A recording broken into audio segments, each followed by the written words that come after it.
As we begin Unit 4 in geometry, we're going to look at parallel and perpendicular lines and how angles relate to those parallel and perpendicular lines.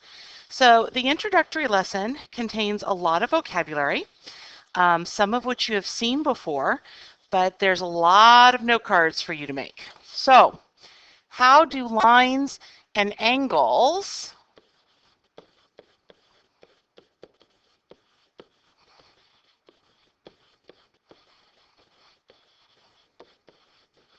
relate to each other?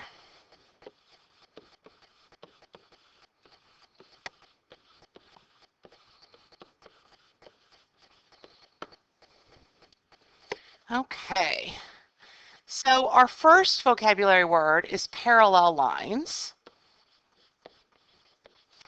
And we've seen this word before. So if you've already made a note card for this word, you should go back, check the definition that you put in the note card, and make sure your definition is complete. Parallel lines are coplanar lines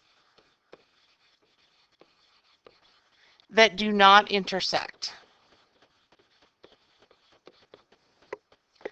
Okay, we use arrows or carets to show that lines are parallel. So right here, there's our marking that the lines are parallel. Our symbolic notation is the two lowercase l's together.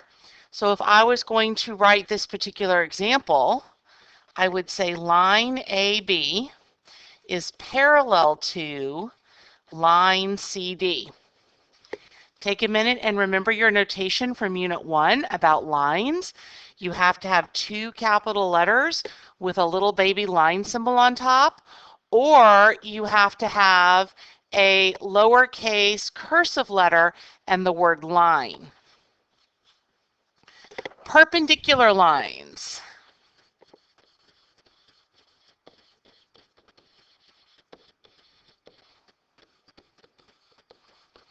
Again, if you still have your note card from Unit 1, go back and make sure it's complete. Otherwise, make a new note card. These are coplanar lines that intersect at a 90-degree angle. Okay, we use a little square to show that lines are perpendicular in a diagram. So let's do a quick diagram here. I'm going to say A, B, C, D. We would put the little box there at the point of intersection, indicating that our lines are perpendicular. Our symbolic notation would include the upside down capital T. So symbolically, I would say line AB is perpendicular to line CD.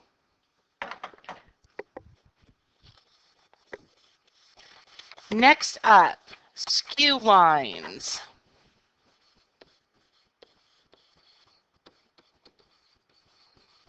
Again, you might have a note card from Unit 1. Make sure your definition is complete if you do. Skew lines are non-coplanar. And they do not intersect. Okay, non being a prefix, that means not. So they are not on the same plane. They have to be three-dimensional. Skew lines have to occur in 3 dimensions. So even though your diagram is 2-dimensional, if you look at the rectangular prism here on the right, we have to think about 3-dimensional space when we think about this. So let's just do a couple of examples. TU, and these are going to be lines because we're using them to represent planes. Line TU is skew 2. There's several examples here that will work, but I'm going to pick QR. Now it might look like in this diagram, if we extended our lines out far enough to the right, they would eventually intersect. But remember, this is 3 dimensions, and we're separated by the height of this prism. We're separated by the length of UQ. So those lines will never touch. They'll never meet. Let's try another one. Oh, TW is looking like a nice line to me. And TW is skewed to several lines in this particular diagram, but I'm going to pick PQ. Again, we're separated by the height of the prism, so there's no way they're ever going to intersect with each other. And finally, let's look at PT. Let's look at the height of that prism. Okay, there's several lines that we are skewed to, but I'm going to pick UV. Okay, this time we're separated by the width of this prism. We're separated by the length of UT, so we never intersect. Another word that you have seen before in middle school, I'm sure, is transversal. Definitely need to make a note card for this one. I don't believe it's come up yet this year. And it is a line that intersects two or more lines. In this diagram, this is my transversal. I intersect L here and M at this point. So T, line T is a transversal. We don't have an abbreviation for the word transversal, but that's okay because we don't write it all that often. All right, and because these lines were only labeled with the lowercase cursive letters, I had to use the word line when I named it. That notation from Unit 1 is important. We saw parallel planes.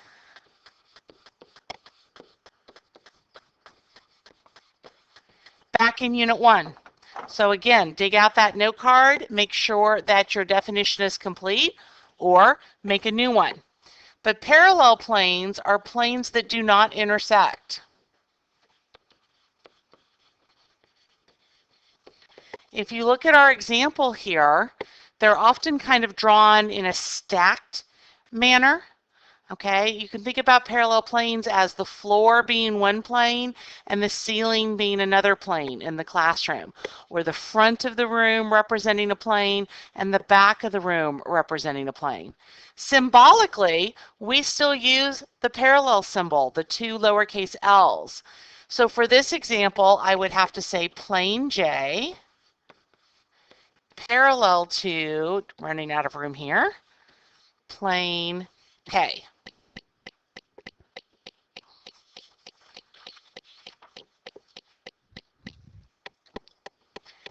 Back in Unit 1, we saw perpendicular planes.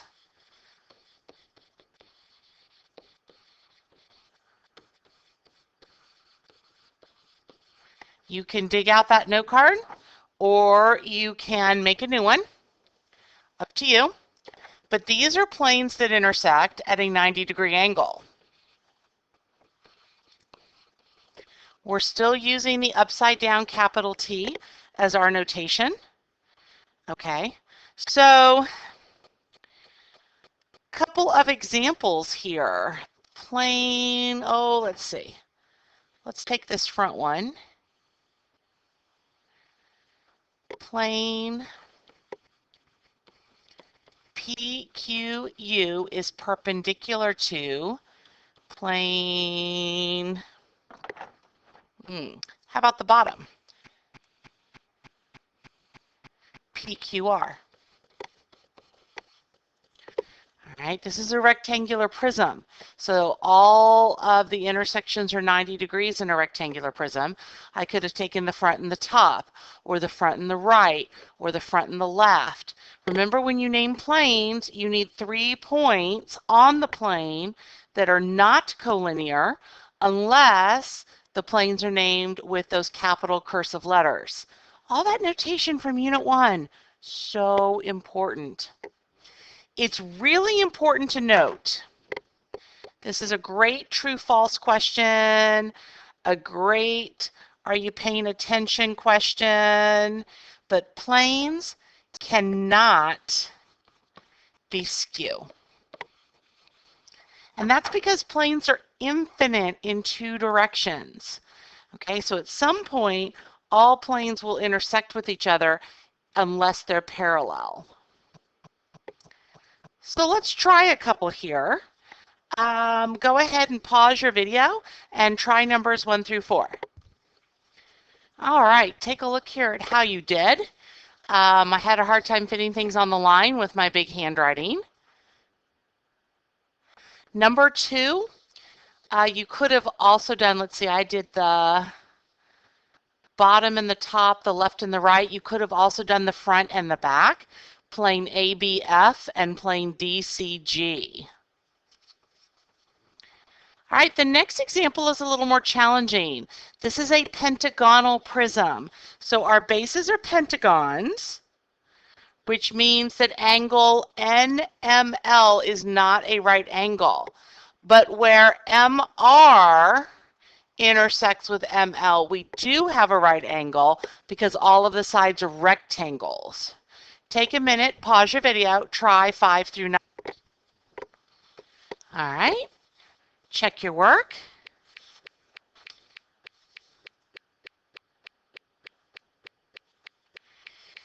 Now we have a bunch of vocabulary words we have not talked about this year. Okay, we're going to talk about types of angles formed by transversals. You did hear these vocabulary words back in middle school. The problem is that in middle school and elementary school, you were told something about these angles that's not quite true. All right, so I need you to pay careful attention here. There are 4 types of angles formed by transversals.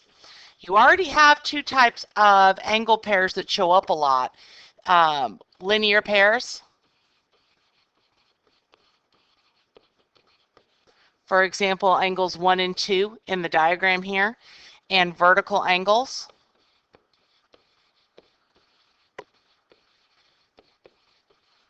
For examples, numbers 1 and 3 in the diagram here.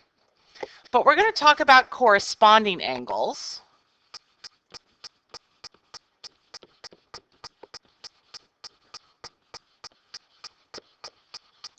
What did you learn in elementary and middle school about corresponding angles? Okay, you were probably told that corresponding angles are always congruent. That is not always true. Okay, corresponding angles are only congruent if you have parallel lines. In this diagram over here on the left, line L and line M are clearly not parallel.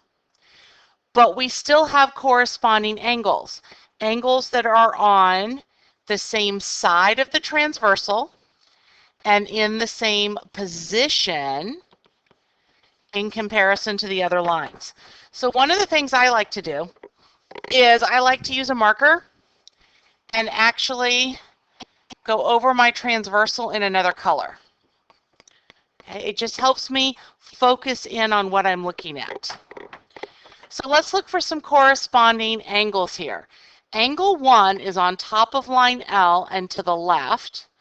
So on top and to the left would be angle 5. Angle 1 and angle 5. They are not congruent because L and M are not parallel. All right, angle 2 is on top and to the right. On top and to the right would be 6. So angles 2 and angle 6 are corresponding. Below and to the left is angle 4. Angle 8 is also below and to the left. And our last pair will be angles 3 and 7. These are not equal in measure to each other because I do not have parallel lines. But the name corresponding angles still applies. Okay, let's look at alternate interior angles.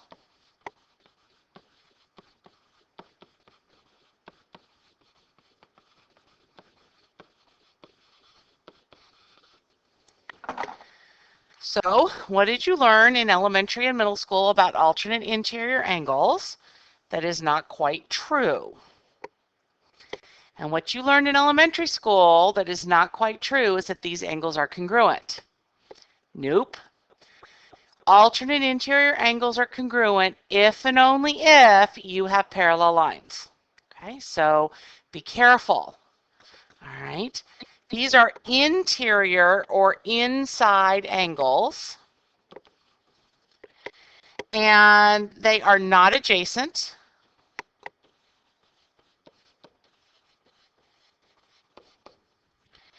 And they are on opposite sides of the transversal. Okay. So usually what I do is I highlight my parallel lines when I have parallel lines. If I don't have parallel lines, I'll take another color marker.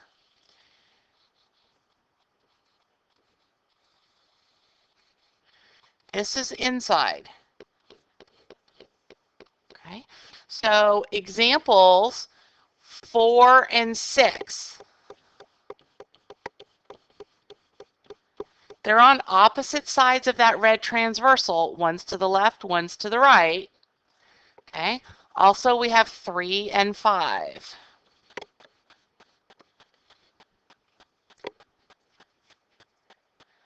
Next up, alternate exterior angles.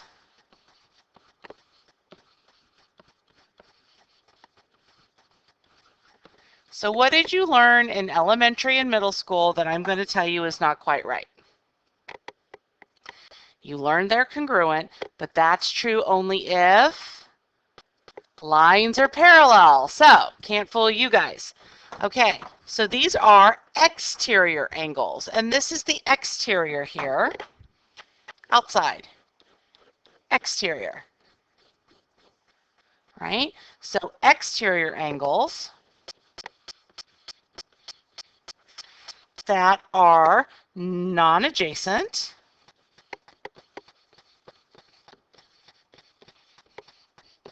and on opposite sides of the transversal. Okay, so examples out of our diagram, and I know I've lost the diagram here on the screen, but you can still see it on your note paper, would be angles 1 and 7 and angles 2 and 8.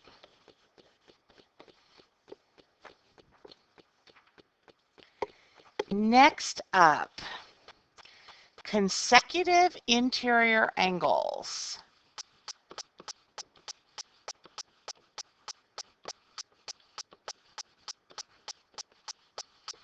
AKA, or also known as same side interior angles.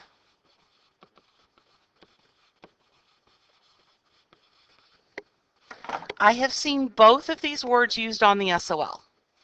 I have seen them call these angles consecutive interior and seen them call it same side interior.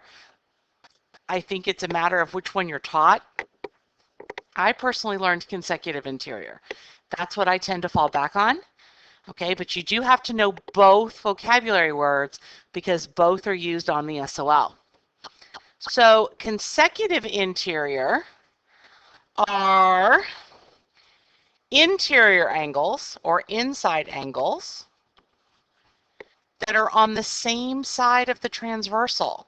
So let's look at that diagram up there at the top. Angle 4 and angle 5 are consecutive interior angles. Angles 3 and angle 6 are consecutive interior angles. Now, your teacher may have taught these in middle school. Some teachers do, some teachers don't. If you learned them in middle school, you were told consecutive interior angles are always supplementary. That is not always true. That is only true if you have what? You got it, parallel lines. And last but not least, same side exterior.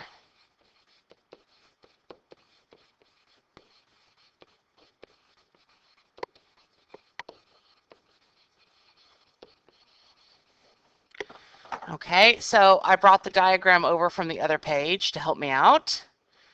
Exterior and on the same side of the transversal. So outside your two lines and on the same side of the transversal. So how about angles 1 and angles 8? Or angle 2 and angle 7? So I've been saying it over and over again, and I want to make a big note of it right here. In elementary school, you were told that these angles were congruent or added up to 180 degrees. And that is only true when the lines are parallel. So you really have to be careful and watch out for those parallel lines, or you're in big trouble when it comes to naming these angles and finding angle measures. All right, so let's practice. We're going to name the angle relationship, and if there's no relationship, we're going to write none. Which line up here is my transversal? You are correct. The transversal is line R. All right, and I always like to go over that in a colored marker. So 2 and 3. 2 and 3 are inside, and they're also on the same side of the transversal. So that's a consecutive interior angles. 1 and 8. 1 and 8 are, let's see, 1 and 8 are both outside, and they're on different sides of the transversal.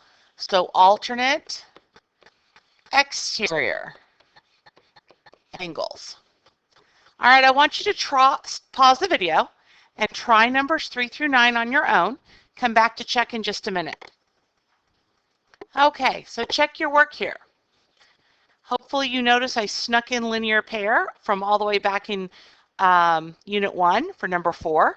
And I also snuck in vertical angles all the way back from Unit 1 on number 7. Okay. Take a moment and notice how I'm abbreviating. You cannot make up your own abbreviations. You have to stick with the ones that are standard so that any person looking at your work can figure out what you're talking about. Next and last page here. Ooh, the diagram's getting more complicated. Okay. What's really important and what you have to pay attention to is that angles must belong to the same transversal to be an angle pair. So let's take a look at a couple of these together, right? 5 and 13. What line is 5 and 13 on? They are both on line B, so the transversal here is B. Based on their positions above and to the left, I would say these are corresponding angles. Don't just write the word corresponding. You'll lose points, and I won't be happy. 14 and 7. 14 and 7 are both on line B. Line B is my transversal. I've already got that in red. 14 and 7 are inside the other two lines. So, and they're on opposite sides of the transversal, so alternate interior.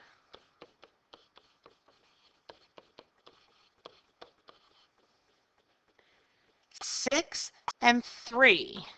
6 and 3 are both on, this one doesn't have a name. I think it's supposed to be line C. We're going to make it line C. 6 and 3 are both on transversal C, and they are alternate exterior angles.